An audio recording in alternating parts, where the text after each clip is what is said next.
What happens when a man just wants to sing on the street, but the system hears a threat instead? His microphone turned out to be louder than all the lies used to keep people silent. What happened next made even the quiet ones stand up and sing with him. 125th Street in Harlem isn't quiet even on its best day. The concrete splits under the weight of too many footsteps. The air buzzes with horns and heat, and the rhythm of life thumps like a bass line. And right there on the corner outside a weathered bookstore with fading letters and cracked windows stood Evan Miller. Tall, lean, built like someone who'd been carrying too many years of silence and too few thank yous. His face wore a gentle kind of sadness, the kind that shows up when you've smiled through more injustice than joy. He wasn't holding a tip jar. He wasn't putting on a show. He was just singing. And Lord, that voice, not the kind you hear in talent shows or polished choirs. No, Evan's voice was molasses and smoke, velvet and gravel, stitched together by pain and defiance. A voice that made strangers stop mid-stride and old women forget their groceries. A voice soaked in struggle, but refusing to be quiet. And what was he singing? Sam Cooke's "A Change Is Gonna Come." No band, no microphone, just him. Him and his pain. One of the brothers on the sidewalk said it out loud. "This brother can sing." People nodded, some smiled. One elderly lady wiped her eyes and whispered, "Lord, this takes me back." It felt sacred until it didn't, because not everyone came to feel the spirit that day. Enter Miss Elizabeth Carter, mid-50s, hair shellacked into suburban perfection, pale skin stretched tight across a face built for disapproval. On one wrist, a designer bag. On the other end of a pink leash, a tiny white dog named, wait for it, Mr. President. If red wine and passive aggression had a spokesperson, it'd be her. She froze the moment she saw Evan. Her lips curled slightly. Her eyes went wide like she just spotted Beyoncé in a bus station, only with a lot less joy and a lot more suspicion. And then came the phone. She pulled out her iPhone like it was a badge. Yes, 911? There's a man here. Black. He's standing near the bookstore, singing loudly. People are stopping. It's concerning. Now, if she'd said he was breakdancing in nothing but boxers and glitter, she might have gotten a chuckle. But she didn't need to. Because in this country, too often, a black man singing confidently is threat enough. The police rolled up smooth. No sirens, no lights. Like wolves when they already smell blood. Two officers stepped out. The older one, white, around 45, with a face carved out of clenched jaws and second chances he never gave to others. The younger one looked fresh out the academy, still green enough to mistake a protest song for provocation. "Sir, step away from the building, now!" The older one barked like Evan had just robbed the place. Evan stopped singing. Not because he was afraid. Not exactly. More like he knew the rules. Even a righteous note could be misread as defiance. He raised his hands. Slowly, as if his voice was a weapon. "What's the issue, officers?" "Complaint, disturbance. Somebody felt unsafe." "From a song?" The officer shrugged. That tired little white man shrug that means, "You know how this works." Because he did. It's a game, all right. Only in this one, black folks don't get do-overs. "ID!" Evan nodded and reached, careful and slow, like he was disarming a bomb instead of pulling out his wallet. The crowd, small but growing, held their breath. A kid dropped his basketball. An old man whispered a prayer.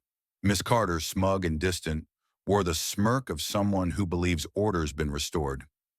Then it happened. Officer John Becker, the older cop, looked at Evan's ID and paused. Something shifted. His eyes darted from the license to the man in front of him. Back again. His mouth opened, but no sound came. "Miller. Evan Miller?" He said it like a ghost had just walked through him. "Yeah, that a problem?" Did you attend St. Mark's Academy? Music department?" Evan blinked. Of all the things he expected to hear, that wasn't on the list. "Yeah, briefly. Why?" Becker squinted like he was flipping through old memories in his head. "I worked there Security. You sang in the main hall one afternoon. Summertime. I was on piano. Evan froze. That was you? Becker nodded. His face had gone pale. A memory surfaced between them, heavy and awkward, one that hadn't aged well. You didn't get in, right? Becker asked quietly. Number. I didn't, Evan replied. Funny how that happens. The rookie looked confused. The crowd leaned in. Miss Carter looked suddenly less comfortable. Are you arresting me? Evan asked, his voice calm but steel sharp. Becker shook his head. Number no. This is a misunderstanding. You're free to go. Evan tilted his head. Misunderstanding? Let me get this straight. I stood here, sang a song about hope, and got the cops called on me. You want me to believe this was just a mix-up? The silence that followed wasn't empty. It was heavy, alive. A silence that said, we've seen this movie before. The crowd clapped. Soft at first, then louder. Not for justice, but for survival. For the simple, radical act of singing in the open. Becker took a step back. I'm sorry. Evan locked eyes with him. I remember you. You played with more soul than those uptight professors. You were the only one in that place who actually listened. What happened to you, man? What did those 20 years do to your ears? Becker didn't answer. Maybe he couldn't. Or maybe he was afraid of what he'd hear if he listened too hard. Evan went home that night and sat by the window. He didn't turn on the TV. He didn't pick up his phone, even though it buzzed nonstop. Someone had recorded the whole thing. By the time the moon rose over Harlem, the video was everywhere. Who is this man? Somebody sign him now. Only in America can a black man be detained for singing about hope. Evan didn't care about the noise, not yet. He sat with his guitar on his lap and hummed the same song. Only now it felt different. Now every note was a reminder of what was lost, of what they tried to bury, and of what he could still reclaim. What happened next changed everything. You're not going to want to miss how this unfolds. 3 days had passed. 3 days since Evan sang that song. 3 days since his voice cracked open Harlem's air like thunder after a drought. And the city, still buzzing, still whispering, still scrolling. That video of him singing "A Change Is Gonna Come" outside the bookstore had gone further than anyone expected. Not just viral, sacred. But this wasn't your typical 15 minutes of fame. This wasn't a TikTok dance or a cat video. What the world had just witnessed was a man, rooted in pain and dignity, looking the system dead in the eye and answering its silence with a song. A song it didn't know how to stop. The comment sections lit up like Times Square. He's got more soul than your whole damn precinct. Imagine calling the cops on Sam Cooke reincarnated. And somewhere behind a screen, sitting in a room he barely recognized anymore, was Officer John Becker, the same man who once tapped piano keys in a music academy, now reduced to pushing paperwork and patrolling complaints. He hadn't slept in 2 nights. Not because of guilt. That particular emotion had long since turned into static noise in his conscience. No, he was restless because something had cracked open inside him. That voice, it wasn't just music, it was memory. It was that hot summer in the academy when a young black kid had made the ceiling shake with "Summertime." And for a brief moment, Becker had felt something real before it got buried by uniforms, quotas, and routine. And now that same voice, now a man, was everywhere. On the 4th day, Evan got a knock at the door. Not a journalist, not a booking agent, not even a neighbor. No, standing there was Dr. Ray Holden, former professor, former pianist, former gatekeeper, old, dry, and carved out like he'd spent a lifetime explaining why people just didn't quite make the cut. His hands still had that pianist stiffness, like they could remember scales even if his mouth had long forgotten how to say, "I'm sorry." "Mr. Miller," he started, his voice barely above a whisper. "I heard you again." It was remarkable. Evan didn't answer. He stared. Not cold, not warm, just present. Because by now he knew exactly which face people wore when they showed up, not because they believed in you, but because you'd proven them wrong. You were on the admissions board, Evan finally said. I remember. You sat on the left, never looked up, just clicked that pen like it was a metronome. Holden flinched like Evan had pulled his past out and set it on the floor. We made a mistake, Holden said quietly. Back then, the system wasn't ready. Evan tilted his head. The system or you? And just like that, the room got still. That pause, thick enough to chew. Holden didn't argue. Couldn't. He nodded. It was small, but heavy. So, what now? Evan asked. You here to give me my diploma? Or just the apology that's 20 years too late? Holden lowered his eyes. There's a showcase tomorrow at the Harlem Cultural Center. Independent artists. We're missing one slot.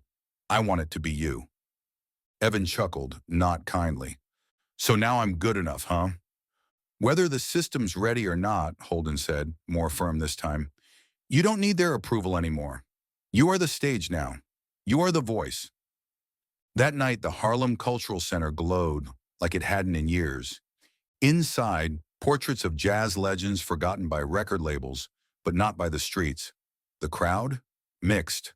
Locals, bloggers, old heads, skeptics, believers, and way in the back, leaning against a column in civilian clothes, sat Officer Becker, unarmed, unsmiling, watching. Evan didn't come out with a band or a flourish, just jeans, a faded button-up, and a mic that crackled like it had a story of its own. He stood in silence. The room went dead quiet. My name's Evan Miller, he began. When I was a boy, I thought if you sang good enough, someone would hear you. Later I learned they hear you only if you sound like them. But I don't sound like them. I sound like my daddy who sang blues in a Bronx bar till they shut it down.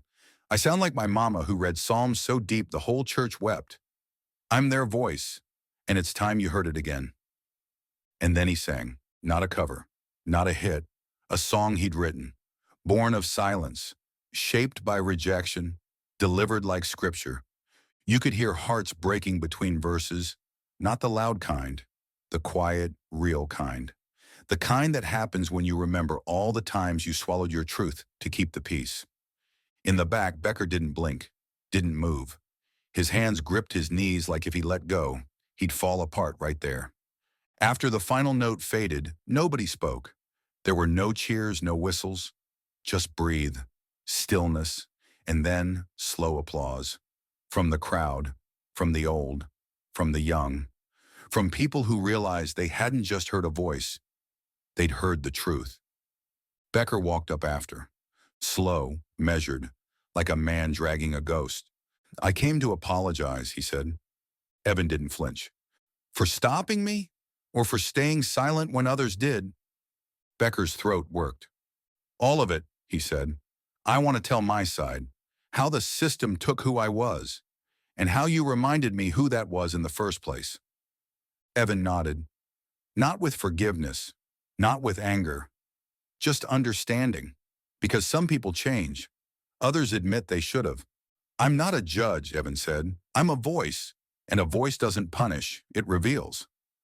The next morning, the New York Times ran a guest essay, When You Hear a Voice That Makes You Realize You've Been Deaf Too Long, by John Becker, Harlem police officer.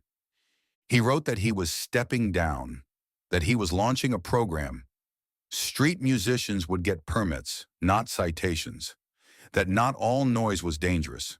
Some of it was healing. And Evan, he didn't sign a record deal.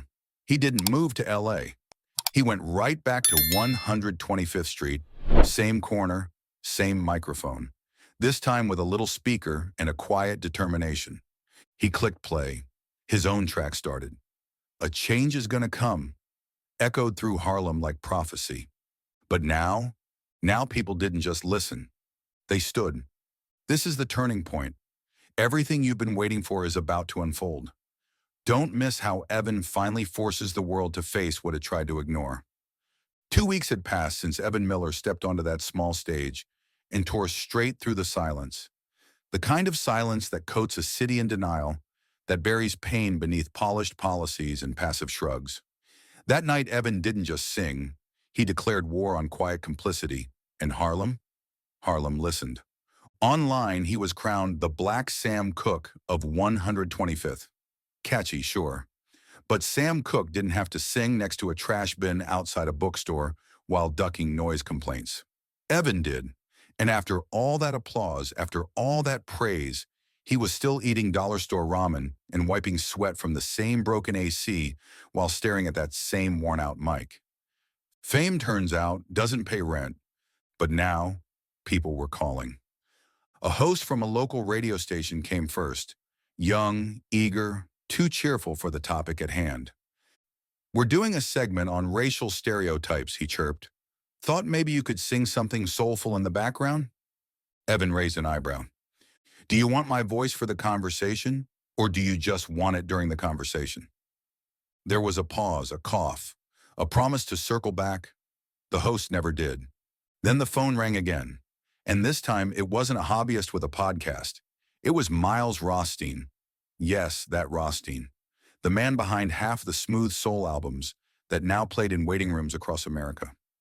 "Evan," Miles said with the ease of a man who knew exactly how many lives he'd polished into commercial radio singles.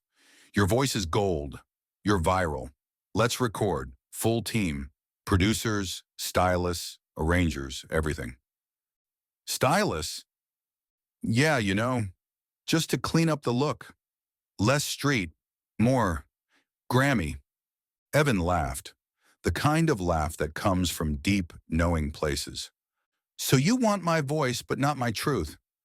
"What? No, it's just business. I've already been in rooms where they told me to quiet down. I'm not going back." He hung up. Because Evan didn't want to be reshaped into something safer. He wasn't a marketable idea. He was a living, breathing contradiction to the rules that had been held over Black artists for decades. And the system? It doesn't take rejection kindly. 3 days later, Evan got a letter from City Hall. He unfolded it with the kind of sigh that only comes from experience. Complaint. Violation of municipal noise ordinances. A formal summons about using sound equipment in public spaces. His microphone, his little speaker. Apparently now they were a threat.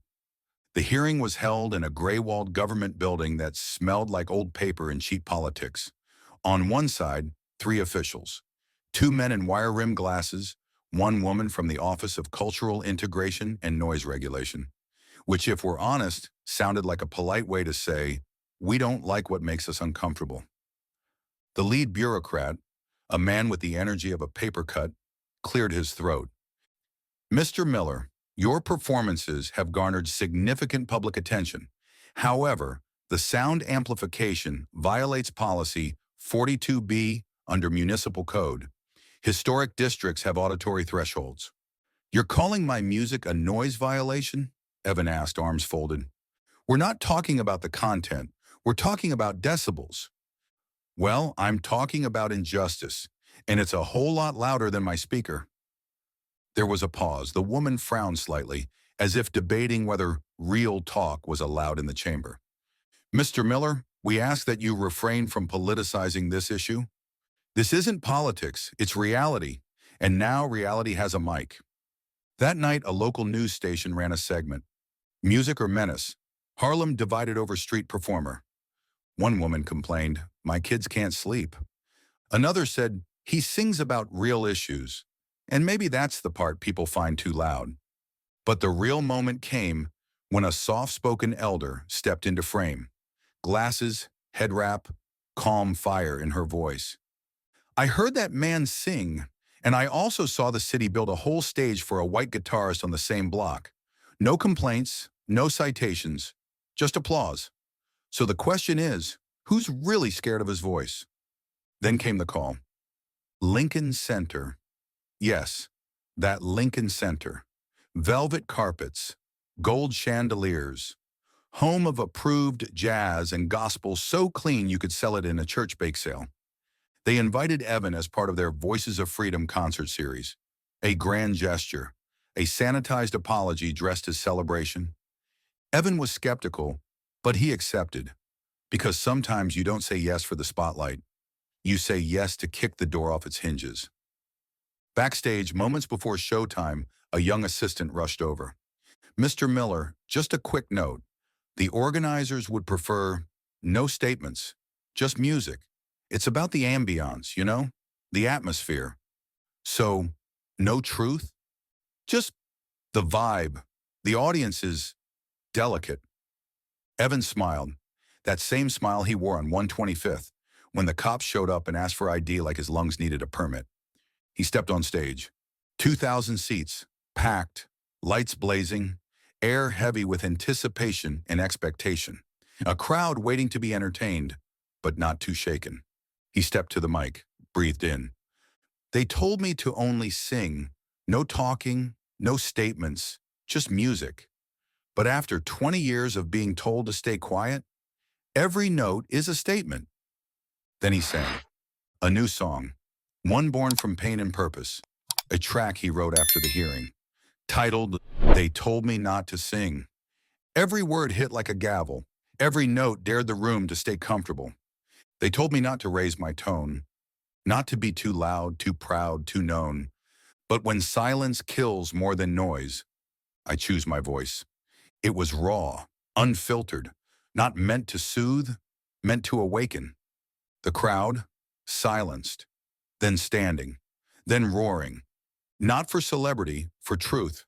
And in the front row, wearing his badge but no gun, sat John Becker, on his feet, clapping. 1 month later, Evan released his first independent album. Title, "Let Me Be Loud." No polished hooks, no edited edges, just raw music, pain and power. Some songs sounded like hymns, others like protests with a melody, and not a single track was made for the format. It earned a Grammy nomination, and the city's noise complaint department dismantled. Turns out volume changes things, especially when backed by thousands of voices who now refuse to whisper. And the final scene, right back on 125th, same corner, same building, different day. Only now a massive mural covers the wall behind Evan, his portrait larger than life. Under it, words spray painted in bold letters, "When the world calls you too loud, sing louder." There's a crowd, no cops, just neighbors. Some clap, some cry, some sing along, because when one voice becomes many, the system can't mute them all. And Evan, he just keeps singing. This is how legends are made, not in studios, but on sidewalks. Not with permission, but with purpose. And if you've ever been told you were too loud, remember, you just might be the one voice someone needs to hear.